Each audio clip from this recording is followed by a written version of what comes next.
చేరి వచ్చినటువంటి ఆత్మీయ సహోదరి సహోదరులందరూ కూడా క్రీస్తు పేరిట శుభాభివందనం తెలియజేస్తున్నాను. మా అందరి కొందరు చిన్న ప్రార్థన చేసుకొని వాక్య ధ్యానంలోకి వెళ్దాం. ఆల్రెడీ ఎక్కువసారి విన్నటువంటి వాక్యం అయినప్పటికీ కొన్ని పరిస్థితులను బట్టి ఈ వాక్యం తిరిగి మరలా నెమరు వేసుకోవాలని అనిపించింది. మంచిది, ప్రార్థన చేసుకుని వాక్య ధ్యానం. ప్రార్థన. సర్వోన్నతమైన స్థలంలో నివాసమైనటువంటి మహాగొప్ప దేవుడా, మీ యొక్క శ్రేష్టమైన నామానికి స్తోత్రములు చెల్లిస్తున్నాను తండ్రి.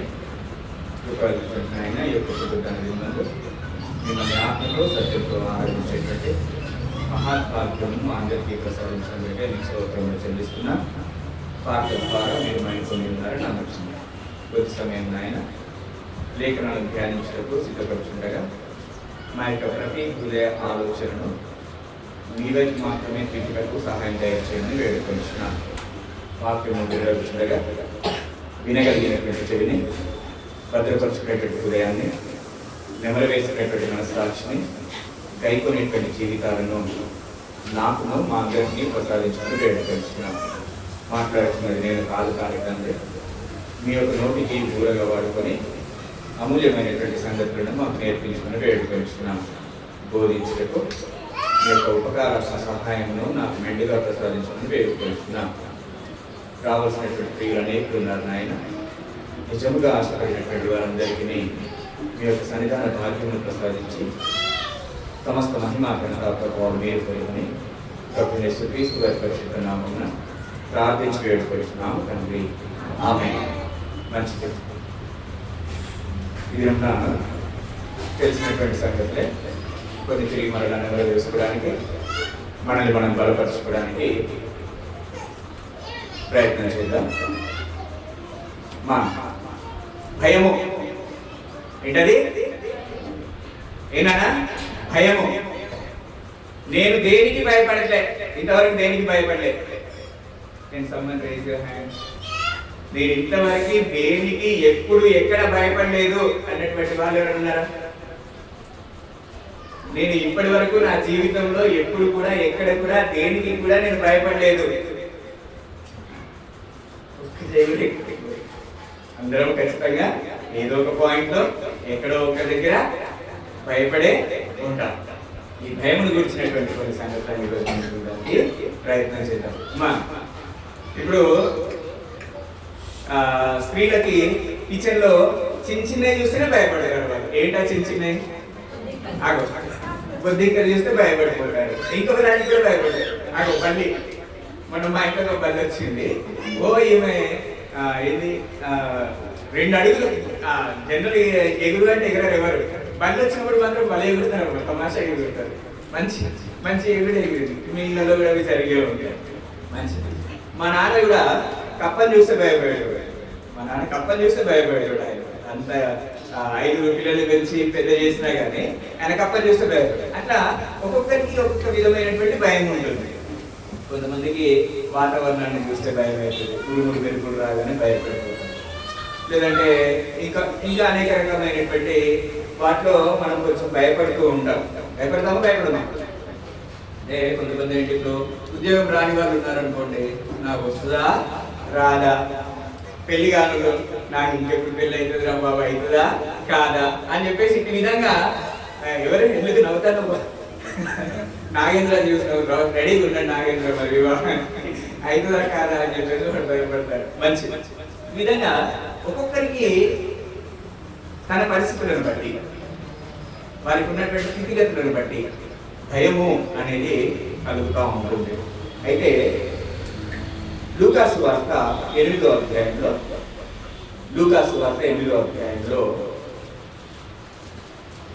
40వ వచనాన్ని చూద్దాం.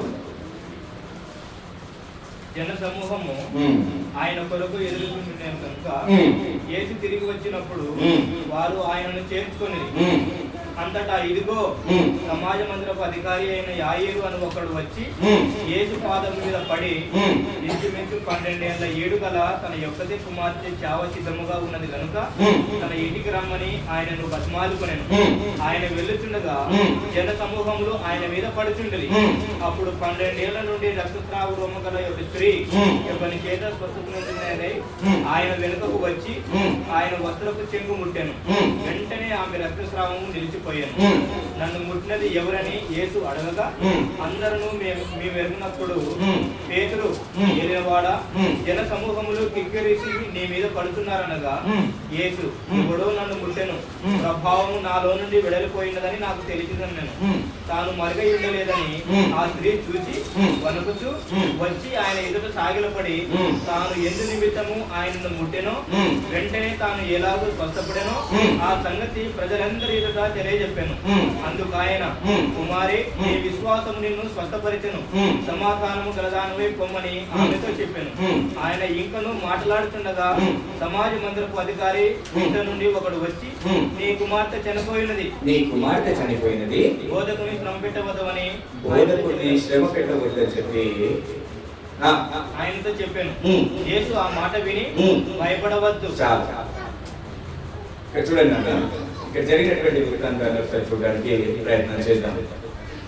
యాయీరు అని చెప్పేసి ఒక ఆయన ఉన్నాడు. వారి యొక్క కూతురు ఎన్ని సంవత్సరాలు అంట? 12 సంవత్సరాలు ఉన్నటువంటి కూతురు, అంటే చేతికి అందొచ్చినటువంటి కూతురు. జనరల్గా ఇప్పుడు నా కొడుకుని చూసుకుంటే నేను ఇక నా చేతికి వస్తాడు వీడు అని చెప్పేసి అనుకుంటాను. మన పిల్లల విషయంలో మనము నా చేతికి అందొస్తాడు అని చెప్పేసి అనుకుంటాం. అట్లాగే సుకుమార్ ఉన్నాడు. వాళ్ళ నాన్న వాళ్ళ మామయ్య ఇద్దరు కూడా నా అల్లుడు దేవుడి పనికి అందొస్తాడు అని చెప్పేసి ఎదురు చూస్తూ ఉంటారు. అటు విధంగానే ఇప్పుడు యాయీరు కూతురు 12 సంవత్సరాలు, అంటే చేతికి వచ్చింది, యవనస్తురాలు అవుతుంది. అటువంటి యవనస్తురాలంట చాలా సిద్ధముగా ఉన్నది అని చెప్పేసి తెలుసుకొని ఆ యాయీరు యేసుక్రీస్తు ప్రభువు దగ్గరికి వెళ్ళి అయ్యా దయచేసి మా ఇంటికి రా అని చెప్పేసి పిలిచి బానే తర్వాత ఆయన వచ్చేటువంటి క్రమంలో ఇంకొక ఇన్సిడెంట్ జరిగింది. ఏంటా ఇన్సిడెంట్? రక్తస్రావం కలిగినటువంటి స్త్రీ ఆమె వచ్చింది, ఆమె బాగు చేసింది. అంటే ఇంకొంచెం ఆలస్యం అయిపోయింది. ఆయన వస్తా ఉన్నాడు యాయీరింటికి, వచ్చేటువంటి క్రమంలోనే ఈ రక్తస్రావం కలిగినటువంటి స్త్రీ వచ్చింది. ఆమె వల్ల ఇంకొంచెం ఆలస్యము అయింది. ఈ లోపల కబురు రానే వచ్చింది. ఏం కబురు? బోధకుని ఇంకా నువ్వు శ్రమ పెట్టకు, నీ కూతురు. అప్పుడు క్రీస్తు ప్రభువు పలికినటువంటి మాట ఏమన్నాడు? భయపడవచ్చు. ఈరోజు దేవుడు నీతో నాతో మాట్లాడుతున్నటువంటి మాట భయపడవచ్చు.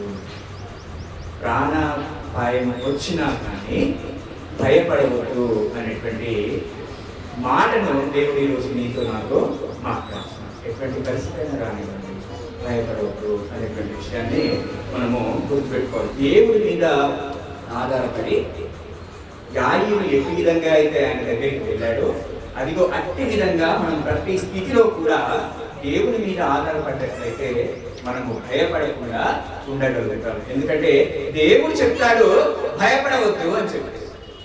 ఈ భయం ఎలాంటిదంటే కన్నా అంటు వ్యాధి లాంటిది.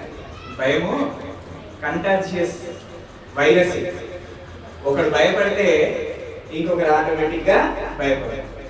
తల్లిదండ్రులు భయపడితే పిల్లలు భయపడతారు. అత్తమామలు భయపడితే కోడళ్ళు భయపడతారు. టీచర్ భయపెడితే స్టూడెంట్స్ భయపడతారు. ఇటు విధంగా ఇది ఏంటంటే వైరస్ లాంటిది. అంటే ఇది అంటువ్యాధి లాంటిది భయము అని చెప్పి. చీకట్లో 4 వెళ్తున్నారు అనుకోండి, ఒక్కడు పిరికొడు ఉన్నాడు అనుకోండి, మిగిలినటువంటి 3 ఎంత ధైర్యంగా ఉన్నా కానీ వాళ్ళకి కూడా లోపల ఏమవుతుంది? చిన్నగా భయము. ఇది అంటువ్యాధి లాంటిది. ఒక ఊరు ఉందంట, ఆ ఊర్లో ఒక వయస్సుడు ఉన్నాడు. ఊరు ఉందంట, ఆ ఊర్లో ఒక వయస్సుడు. ఆ వయస్సుడు ఇక్కడ శబ్దమైంది. ఒక శబ్దం అయితే వామ్మో ఆ కొండ ఇరిగిపోయింది, దొర్లుకుంటా మన మీదికి వస్తుంది అని చెప్పేసి పరిగెత్తడం స్టార్ట్ చేసింది. ఏమైంది? ఉరకడం స్టార్ట్ చేసింది. వాడు ఉరుకుతా ఉంటే పల్లెటూళ్ళలో అక్కడ కూర్చొని ఉంటారు కదా, దిమ్మల మీద గద్దెల మీద కూర్చొని ఉంటారు కదా వాళ్ళు. అందులో అరే ఏమైంది ఉరుకుతున్నావు అని చెప్పేసి అడిగితే కొండ ఇరిగిపోయింది, అది మన మీదకి వస్తుంది అని చెప్పేసి చెప్పిండట. చెప్పాలని వీళ్ళు కూడా భయంతో ఉరకడం స్టార్ట్ చేశారు. ఇంకా అట్లనే ఉరుకుతా ఉంటే మళ్ళీ కొంతమంది అక్కడ గ్రూప్ లో కూర్చున్నటువంటి వాళ్ళు ఏమైంది అని చెప్పేసి అడిగితే అది ఒకకుండా ఇరిగిపోయింది, మన మీదకి పడుతుందంట అని చెప్పేసి ఉరుకుతాను ఇక వాళ్ళు కూడా. అట్లాగే గ్రామం మొత్తం ఉరుకుతాం. ఉరికిళ్ళు వాళ్ళకి అలసిపోయేంత వరకు ఉరికిళ్ళు.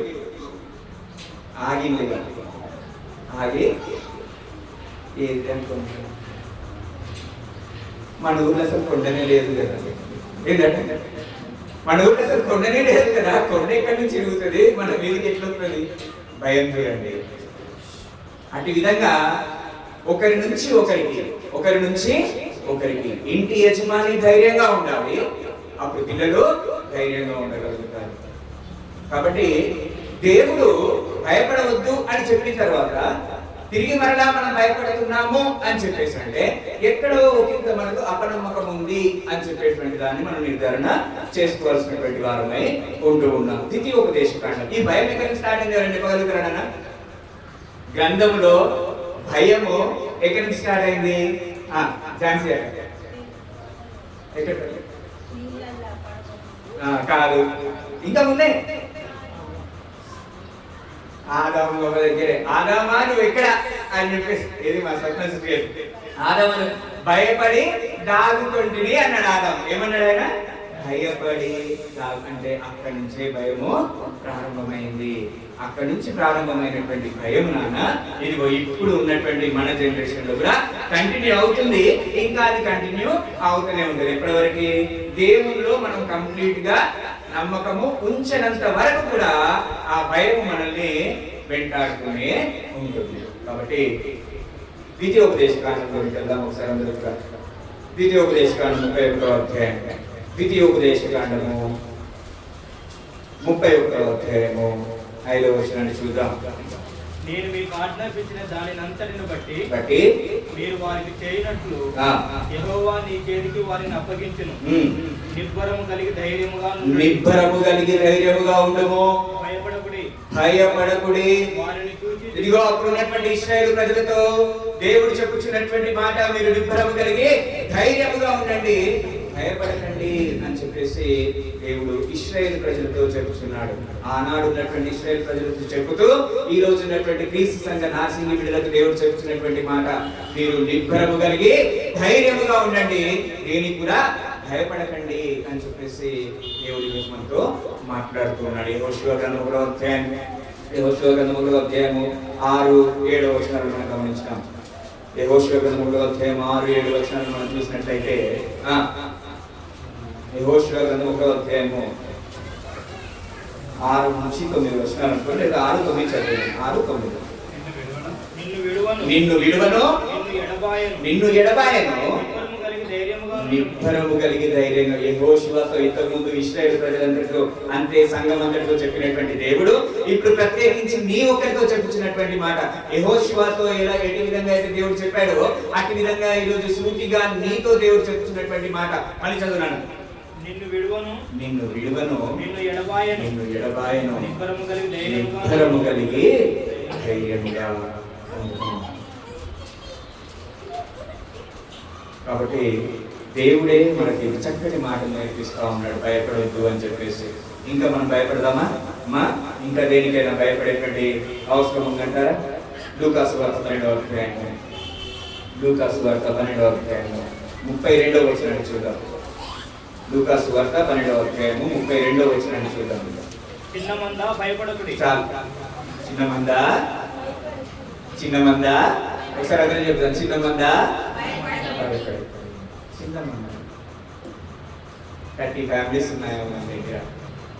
చిన్నమంద భయపడకండి అని చెప్పి. ఎందుకు భయపడదు అంటున్నాడంటే దేవుడు ప్రత్యక్షంగా వచ్చేసి అప్పుడు చేసినట్టుగా అద్భుతములు ఆశ్చర్య కార్యములు మనకు చేయడు. నేను బాగా గుర్తుపెట్టుకోండి. అప్పుడు యేసుక్రీస్తు ప్రభువారు లే అనగానే సమాధిలోంచి లాజరు బయటకు వచ్చినట్టుగా, యాయీరు కూతురిని దేవుడు స్వస్థపరిచినట్టుగా లేదంటే లేపినట్టుగా ఇప్పుడు ప్రత్యక్షంగా వచ్చి అటువంటి స్వస్థతలు, అద్భుతాలు, సూచక్రియలు ఇలాంటి ఏమి చేయడు దేవుడు. చిన్న మంద భయపడకని చెప్తున్నాడు అని చెప్పేసి అంటే మీరు ఈ మందలో భాగస్థులై ఉన్నారు. మీకు ఏది జరిగినా కానీ ఇంతమంద మీకు తోడుగా ఉంది, మీరు భయపడకండి. ఇంతమంది మీకు తోడుగా ఉంది, భయపడకండి. మీరు ఒంటరి వారు కాదు, మీరు ఒంటరి వారు కారు. దేవుడు నేనున్నాను అంటూనే ఇదిగో ఇంతమంది నీకు తోడుగా ఉంది అని చెప్పేసి అంటున్నాడు. ఇంకెందుకు భయం మనకి? కాబట్టి భయపడదు. ఏ విషయంలో కూడా భయపడాల్సినటువంటి అవసరం లేదు అనేటువంటి విషయాన్ని మనం ఎప్పుడూ గుర్తుపెట్టుకోవాలి. అట్లాగే కొన్ని సంగతులను చూసుకుంటూ మనం ముందుకెళ్దాం. నాన్న, దేనికైతే మనం భయపడతామో అదే వచ్చి పడుతుంది అంట. మనకి ఎప్పుడైనా కాలు బొటోనేలకు కానీ చిన్ననేలకు కానీ దెబ్బ తగిలింది, ఎవరికైనా తగిలి ఉంటాయి కదా.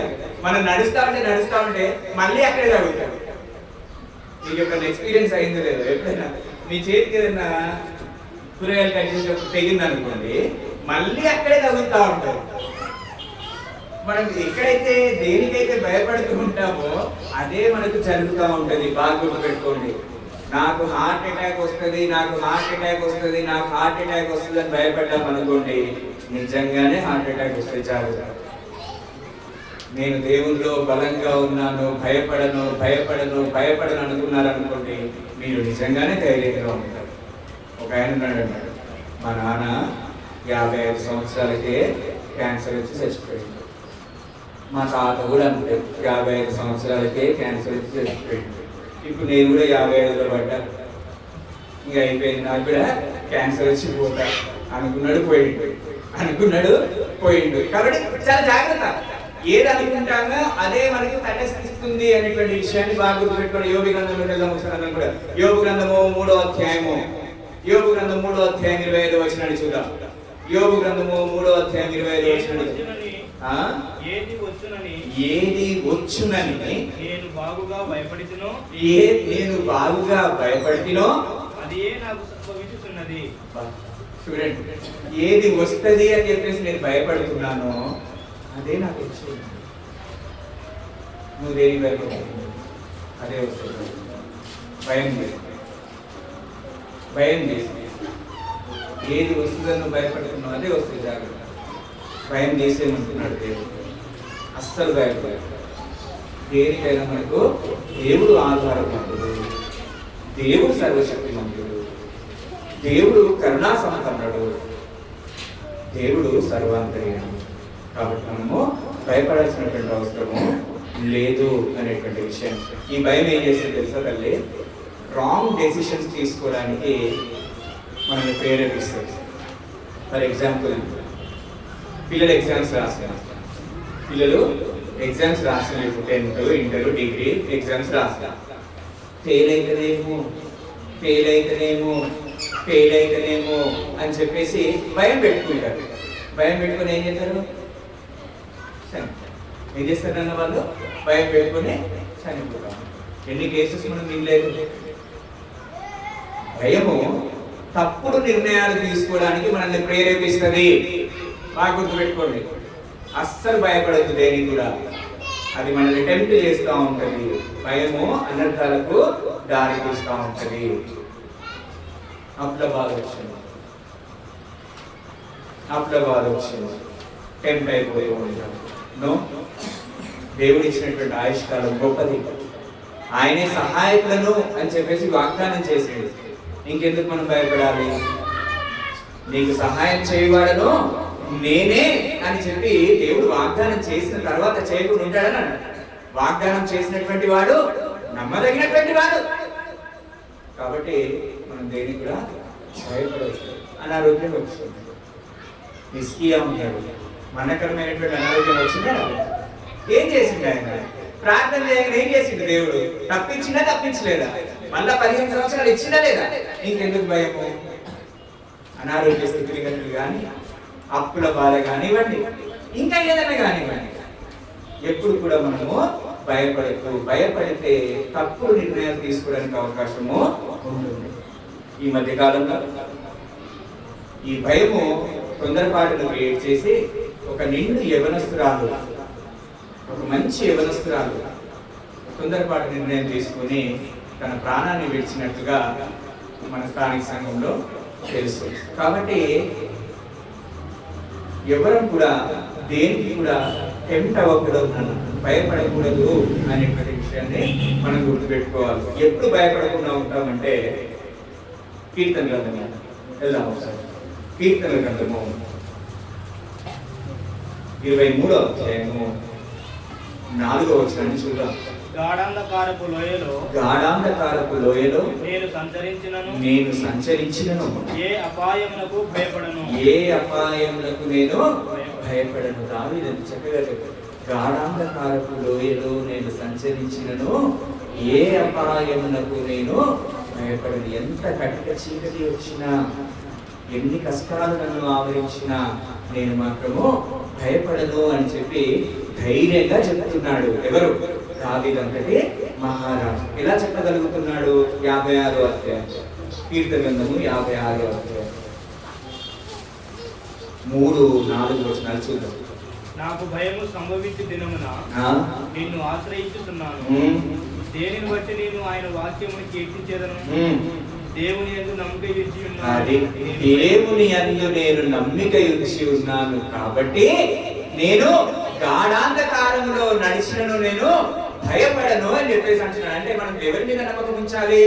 దేవుని పైన సంపూర్ణమైనటువంటి నమ్మకాన్ని మనం ఎప్పుడైతే ఉంచుతామో అప్పుడు దేనికి కూడా మనము భయపడము. నమ్మకం లేకపోతే, అల్ప విశ్వాసం ఉన్నట్లయితే, అపనమ్మకం ఉన్నట్లయితే భయపడాలి.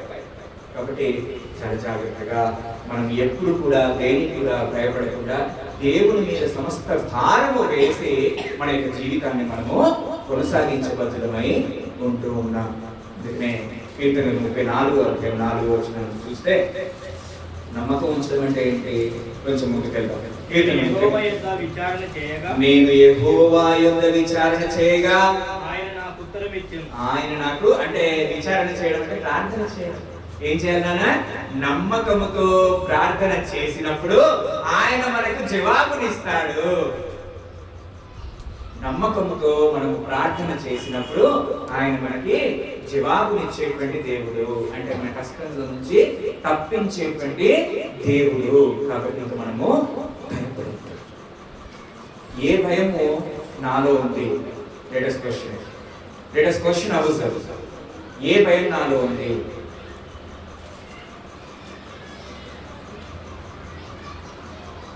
Very good. ఏ భయం లేకుండా దేవుని పైన సంపూర్ణమైనటువంటి నమ్మకం కలిగి ఎల్లప్పుడూ ప్రార్థనలో ఉన్నప్పుడు ప్రతి కార్యము ఆయన్నే జరిగిస్తాడు అనేటువంటి విషయాన్ని మనము గుర్తుపెట్టుకోవాలి. మీకు తెలుసా, ఈ యొక్క భయము మన ఆయుష్ను తీసేస్తుంది. సామెతల గ్రంథంలోకి వెళ్ళండి ఒకసారి అందరూ. సామెతల గ్రంథం 29వ అధ్యాయం, 25వ అధ్యాయం 25వ వచనం. భయపడుట వలన మనుషులకు ఉరి వచ్చును. మనుషులకు ఏమొస్తుందంటే నాన్న? ఉరి వచ్చును. భయపడటం వలన ఉరి వస్తుంది. అంటే ఆయుక్షీణం అయిపోతుంది, ప్రాణాలు విడిచిపెట్టాల్సి వస్తుంది. కాబట్టి దేనికి కూడా భయపడాలి, అస్సలు భయపడాలి. ప్రియ సంగమా, ఆనాడు ఇశ్రాయేలు ప్రజలతో చెప్పినటువంటి దేవుడు ఈరోజు మనతో చెప్తున్నటువంటి దేవుడు. ఆ రోజు యెహోషువతో చెప్పినటువంటి దేవుడు ఈరోజు ప్రత్యక్షంగా నీతో నాతో చెప్పుతున్నటువంటి మాట, దావీదు చెప్పినటువంటి మాట మన యొక్క హృదయాన్ని.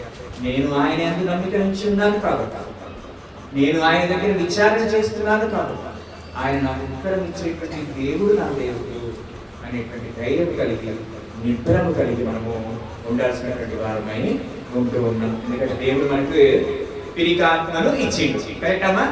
దేవుడు మనకు పిరికి ఆత్మను ఇచ్చిండు. నరేష్ చెప్తాడు, దేవుడు మనకి పిరికి ఆత్మను ఇచ్చిండు. కరెక్టేనా? ఇవ్వలేదు. ఆయన మనకి పిరికి ఆత్మను తిమోతికి రాసినటువంటి 2వ పత్రిక 1వ అధ్యాయము 8వ వచనం చూద్దాం. కాబట్టి నీవు మన ప్రభు విషయమైన సాక్ష్యమును గూర్చి అయినను ఆయన ఖైదీనను నన్ను గూర్చి అయినను సిగ్గుపడక దేవుని శక్తిని బట్టి సువార్త నిమిత్తమైన శ్రమానుభవములో పాలివాడనై ఉండుము. మన క్రియలను బట్టి కాక దేవుడు మనకు శక్తియు ప్రేమయు ఇంద్రియ నిగ్రహము గల ఆత్మనే ఇచ్చెను కానీ గల ఆత్మని ఇయ్యలేదు. అది ఏ ఆత్మ ఇవ్వలేదంటే దేవుడు మనకి తిరిగితనము కలిగినటువంటి ఆత్మను దేవుడు మనకు ఇవ్వలేదు. ఏ ఛాలెంజ్ అయినా రానివ్వండి, లైఫ్ లో ఏ ఛాలెంజ్ అయినా రానివ్వండి, ఫేస్ చేయాలి. దేవుడు మనకి తిరిగి ఆత్మని ఇవ్వలేదు. గుర్తుపెట్టుకోవాలి, ధైర్యం కలిగినటువంటి ఆత్మనే దేవుడు మనకి ఇచ్చాడు. ఇంకో విషయం తెలుసా? ప్రకటన గ్రంథంలోకి వెళ్దాం ఒకసారి. 21వ అధ్యాయంలోకి వెళ్దాం. ప్రకటన 21వ అధ్యాయంలో, ప్రకటన 21వ అధ్యాయం 8వ వచనం చూద్దాం. పిరికి వారును అయిపోయింది. అక్కడ ఇచ్చినటువంటి 7 లక్షణాలు ఉన్నటువంటి వాళ్ళు పరలోక రాజ్యంలో ప్రవేశించారంటారు. పిరికి వారు ప్రవేశించారు. మొట్టమొదటి నెంబరే పిరికి వారిని ఇచ్చేసాడు దేవుడు అక్కడ. అంతే. ఏ విషయంలో కాబట్టి భయాన్ని తీస్తారు. అందరూ కూడా ధైర్యంగా ఉండాల్సినటువంటి వారమై చుట్టుపక్కల జరిగేటువంటి వాటిని చూసి భయపడుతూ ఉంటాం. సామెత గ్రంథం ఒకసారి వెళ్దాం. సామెత గ్రంథం 3వ అధ్యాయం, 24-25 వచనాలు చూద్దాం. సామెత గ్రంథం 3వ అధ్యాయం 24-25 వచనాలు చూద్దాం. పండుకున్నప్పుడు నీవు భయపడవు, నీవు పరుండి సుఖముగా నిద్రించెదవు. ఆకస్మికముగా భయం కలిగినప్పుడు దుర్మార్గులకు నాశనం వచ్చినప్పుడు నువ్వు భయపడవద్దు. ఇదిగో వేరే వాళ్ళకు కష్టం వచ్చినప్పుడు నువ్వు భయపడకు. వేరే వాళ్ళకి ఏదో జరిగిపోయింది అని చెప్పేసి నువ్వు భయపడకు. అయ్యో వాళ్ళకట్ట జరిగింది మాకు ఇట్లా భయపడదు. నో, వాళ్ళకట్ట జరిగింది మాకు ఇట్లా జరుగుతుందేమో నువ్వు భయపడతాను. ఎందుకు వేరే వాళ్ళకు వాళ్ళు దుర్మార్గులు కాబట్టి వాళ్ళకి జరుగుతున్నాయి. వాళ్ళు దేవుడి యందు భయం లేదు కాబట్టి వాళ్ళకి జరుగుతున్నాయి. నువ్వు దేవుడి పైన అపారమైనటువంటి నీ నమ్మకాన్ని ఉంచినప్పుడు నీకు అలాంటివి జరగవు. దేవుడే వాగ్దానం చేస్తూ ఉన్నాడు భయపడవద్దు అని చెప్పేసి. కాబట్టి ఫిలిప్పీలకు రాసినటువంటి పత్రిక 4వ అధ్యాయము, ఫిలిప్పీలకు రాసినటువంటి పత్రిక 4వ అధ్యాయము 6వ వచనాన్ని చూద్దాం. 6వ వచనాన్ని చూద్దాం. దేనిని గురించి చింతింపబడకుడి, దేనిని గురించి కూడా చింతపడకుడి. తర్వాత యేసుక్రీస్తు వారు చెప్తారు, మీ హృదయములను కలవర పడనీయుడి. అవునమ్మా, పడనీయకుడి. మీ హృదయములను కలవర పడనీయకుడి, దేనిని గురించి కూడా చింతపడకుడి అని చెప్పేసి దేవుడే చెప్తా ఉన్నాడు. దేవుడే చెప్పినప్పుడు ఆయన కన్నా ఇంకా మహోన్నతుడు, ఆయన కన్నా శక్తి కలిగినటువంటి వారు, ఆయన కన్నా సమర్థుడు ఎవరున్నారని, దేవుడి కన్నా సమర్థుడు. కాబట్టి ఆయన చెప్పినటువంటి మాట మనము నిర్లక్ష్యం చేయవద్దు. ఆయన చెప్పాడు అని చెప్పేసి అంటే జరిగిస్తాడు అనేటువంటి విషయాన్ని కూడా మనము గుర్తుపెట్టుకోవాలి, కానీ భయపడదు. అందుకని మనం పాట పాడుకుంటాం. భయము చెందకు భక్తుడా, ఈ మాయాలోక ఛాయాలు చూచినప్పుడు. భయము చెందకు నీవు, దిగులు చెందకు నీవు. భయము చెందకు నీవు, దిగులు చెందకు నీవు. జీవమిచ్చిన యేహో ఉన్నాడు, ఓ భక్తుడా, జీవమిచ్చిన యేహో ఉన్నాడు. కాబట్టి దేని గురించి కూడా భయపడాలి. అయ్యో నా పిల్లలు ఏమైపోతారు, అయ్యో నా భర్త ఏమైపోతాడు, అయ్యో మా కుటుంబం ఏమైపోతుందో, అయ్యో మా పరిస్థితులు తారుమారైపోయినాయి కదా, దేని గురించి కూడా భయపడవద్దు అని చెప్పేసి లేఖనము సెలవిస్తాం. మరియతో చెప్పినటువంటి దేవుడు, యోసేపుతో చెప్పినటువంటి దేవుడు, జకరియాతో చెప్పినటువంటి దేవుడు, యాయీరుతో చెప్పినటువంటి దేవుడు, యెహోషువతో చెప్పినటువంటి దేవుడు, ఇశ్రాయేలు ప్రజలతో చెప్పినటువంటి దేవుడు ఈ రోజు నీతో నాతో చెప్పుచున్నటువంటి మాట భయపడే. ఏమంటున్నానన్నా? కష్టాలు రాకుండా ఉండవు, శ్రమలు రాకుండా ఉండవు, ఇరుకులు ఇబ్బందులు తటస్థించకుండా అసలే ఉండవు. కానీ ఏ స్థితిలో అయినా కానీ భయపడకూడదు అనేటువంటి దృఢమైనటువంటి ఒక కాన్ఫిడెంట్ని మనం క్రియేట్ చేసుకోవాల్సినటువంటి వారమై ఉంటూ ఉన్నాం. అంతకుముందు మసూచి అని చెప్పేసి పెద్ద రోగం వచ్చింది. ఎంతమంది అరుంధతి సినిమా చూస్తుంటారు? అరుంధతి సినిమా ఉంటారు కదా, టీవీలో థియేటర్కి వెళ్ళేంత ఎవరైతే లేరు నాకు తెలిసి, టీవీలో మాత్రం అడపదడప వినే ఉంటాం లేదు. మరి అరుంధతి సినిమాలో మసూచి అనేటువంటి ఒక రోగం వచ్చింది. ఆ ఊరంతా అందరూ కూడా అయిపోతాం. అది నిజంగానే వచ్చింది. అప్పుడు వచ్చినప్పుడు చాలా మంది చెప్పారు. ఆ తర్వాత ప్లేగు వ్యాధి వచ్చింది. అంటే మన జనరేషన్ కన్నా ముందు జనరేషన్ గురించి చెప్తుంది. మసూచి అనేటువంటి రోగం ఫస్ట్ వచ్చింది ప్రాచీన కాలంలో. ఆ తర్వాత ఇండిపెండెన్స్ వచ్చిన తర్వాత మనం బాగా భయంకరమైన చూసుకుంటే ప్లేగు వ్యాధి వచ్చింది. అప్పుడు కూడా చాలా మంది పోయింది. ఆ తర్వాత మనం అందరం అనుభవించినటువంటి ఏమొచ్చింది? కరోనా వచ్చింది. ఇప్పుడు కూడా ఏదో ప్రజెంట్ నడుస్తుంది. గ్యాస్ కొరత, ఇంకా ఏంటిది పెట్రోల్ డీజిల్ కొరత, భయంకరమైనటువంటి యుద్ధాలు. ఏదో ఒకటి వస్తూనే ఉంటుంది నాన్న ప్రపంచంలో, భూమి మీద, మన జీవితాల్లో ఏదో ఒకటి వస్తూనే ఉంటాయి. ఏ పరిస్థితి కూడా కృంగిపోవద్దు.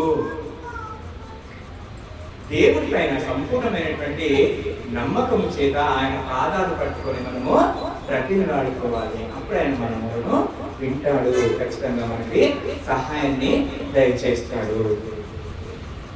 అయితే లోకానుసారమైనటువంటి వాటిని దేని కూడా మనం భయపడవద్దు నాన్న.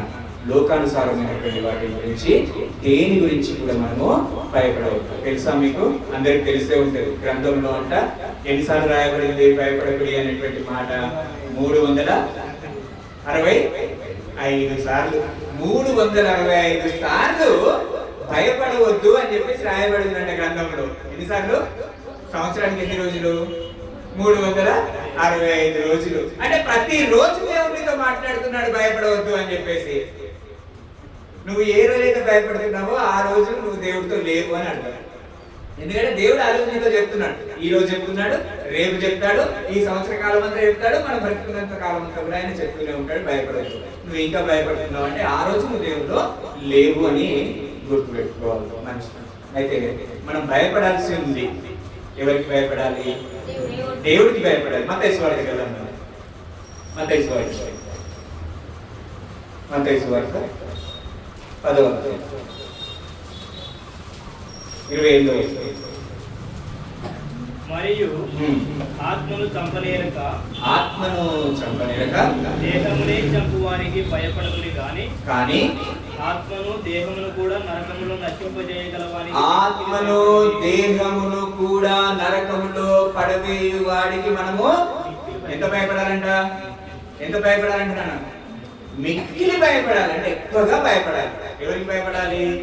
ఆత్మను దేహమును.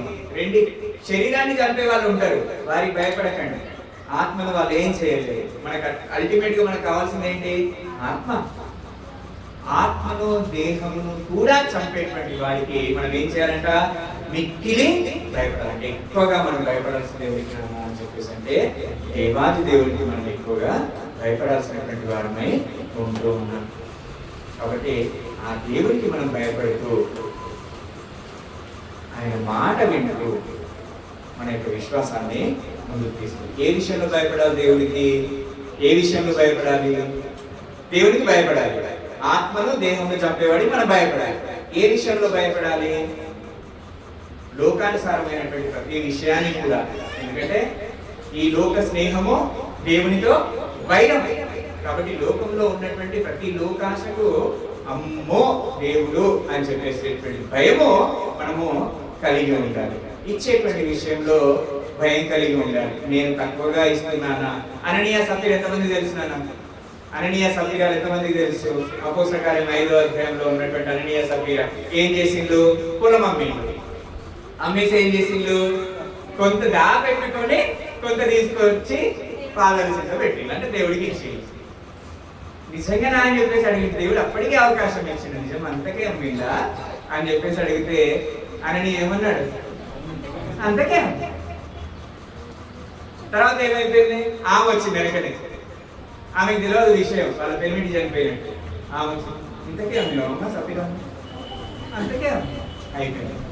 అంటే దేవునికి నేను ఇయ్యగలిగిన దానికన్నా తక్కువగా ఇస్తున్నానేమో, నేను పట్టుకుంటున్నానేమో, ఇవ్వగలిగిన దానికన్నా నేను తక్కువగా ఇచ్చి పట్టుకుంటున్నానేమో దేవునికి ఇవ్వాల్సినవి, అక్కడ భయపడాలి. ఇక్కడ భయపడాలన్న దేవుడికి ఇచ్చేటువంటి విషయంలో భయపడాలి. ఇంకా కొన్ని విషయాలు చూడడానికి మాత్రమే ప్రయత్నం చేద్దాం. అపోస్తలుల కార్యాలు 7వ అధ్యాయంలో అననీయ సఫీరా గురించి చూసినాం కదా. ఇప్పుడు 7వ అధ్యాయంలో పోతారు. 7వ 32వ వచనం. 32 నీ పితరుల దేవుడను అబ్రహాము ఇస్సాకు యాకోబుల దేవుడను అని ప్రభు వాక్కు వినబడను కనుక మోసే వనకి నిదానించి చూడటకు లేదు. దేవుడి యొక్క వాక్యము వినడగుచున్నప్పుడు, అంటే దేవుని యొక్క మాటలు మనం వినుచున్నప్పుడు మోసే ఏం చేసినట్ట? వణికిపోయిందంట. అంత భయముతో విన్నాడు దేవుని యొక్క మాట. మనం కూడా భయంతో దేవుని యొక్క మాటలు వినట్లేదేమో, దేవుని ఉగ్రత నా మీదకి వస్తుందేమో అని చెప్పేసి మనం దేవునికి భయపడాలి. అంటే ఆయన యొక్క మాటలు వినడగుచ్చినప్పుడు మనం చక్కగా ఆలకించబద్ధులమై భయంతో వాటిని వినబద్ధులమై ఉంటూ ఉన్నాం. అంతేకాకుండా ఇచ్చేటువంటి విషయంలో ఆయనకు భయపడాల్సినటువంటి వారమై ఉంటూ ఉన్నాం. పుస్తకాన్ని 19వ అధ్యాయం 13వ వచనంలో ఆయన చెప్తూ ఉంటాడు, అక్కడ దయ్యం పట్టినటువంటి దయ్యము దేవుని యొక్క శక్తిని బట్టి భయపడ్డట్టుగా అక్కడ మనం చూస్తాం. దేవుని యొక్క శక్తిని బట్టి మనము భయపడాలి. ఆయనకి ఇచ్చేటువంటి విషయంలో మనము భయపడాలి. ఆయన యొక్క వాక్యం వినడొచ్చినప్పుడు మనము భయముతో వినాల్సినటువంటి వారమై ఉంటూ ఉన్నాం. లేకపోతే ఏం చేస్తాడు? ఆయన అగ్నిగుండంలో మనల్ని పడేస్తాడు. ఆయన మనల్ని అగ్నిగుండంలో పడేస్తాడేమో అని చెప్పి మనము నిత్యము భయపడుతూ ఉండాలి. కాబట్టి వినేటువంటి విషయంలో, ఇచ్చేటువంటి విషయంలో, ఆయన ఆజ్ఞలు పాటించే విషయంలో తప్పిపోతామేమో అని చెప్పేసి భయపడుతూ ఉండాలి. సహోదర ప్రేమ విషయంలో కూడా, ఇక్కడ సహోదర ప్రేమ విషయంలో కూడా ఒకరిని ఒకరు ఏం చేయాలంట? హెచ్చించుకోమన్నాడు దేవుడు. ఒకరి పట్ల ఒకరు ఏం చేసుకోవాలంట? హెచ్చించుకోండి అని చెప్పి. ఎవరి మీదైనా మనము కొంచెము మనస్సు మారింది అనుకోండి, భయపడాల్సినటువంటి వారమై సహోదర ప్రేమ పట్ల కానివ్వండి, ఇచ్చేటువంటి విషయంలో కానివ్వండి, సంఘపరిచే విషయంలో కానివ్వండి, దేవుని యొక్క మాటలు వినేటువంటి విషయంలో కానివ్వండి, ఆయన శక్తిని విషయంలో కానివ్వండి, మనం ఏం చేయాలి? నిత్యము భయపడుతూ ఉండాలి. ఈ లోకంలో ఉన్నదానికి దేనికి మనం భయపడవద్దు, కానీ సర్వశక్తిమంతుడైనటువంటి మన ఆత్మను, మన శరీరంలో కూడా చంపేటువంటి దేవునికి మనం ఏం చేయాలంటే మిక్కిలి భయపడాల్సినటువంటి వారమే ఉంటూ ఉన్నాం. ఇంకా చాలా సంగతులు ఉన్నాయి. అంశం మీకు రీచ్ అయింది అనుకుంటున్నాను. ఈ యొక్క లోకంలో ఉన్నటువంటి వాటికి దేనికి కూడా నేను భయపడను, ఇక నేను భయపడను, ఏ కీడు రాదని యేసే చెప్పెను మాకు, ఏ కీడు రాదని యేసే చెప్పెను మాకు, మేము భయపడము. కాబట్టి అమ్మా, దేవుని అంటే సంపూర్ణమైనటువంటి నమ్మకం కలిగి మనం భయపడకుండా ఆయనే అని మాత్రమే భయం కలిగి మన యొక్క విశ్వాస జీవితాన్ని కొనసాగించాలి. కృపా దేవుడు మనందరికీ అనుగ్రహించును గాక. ఆమేన్.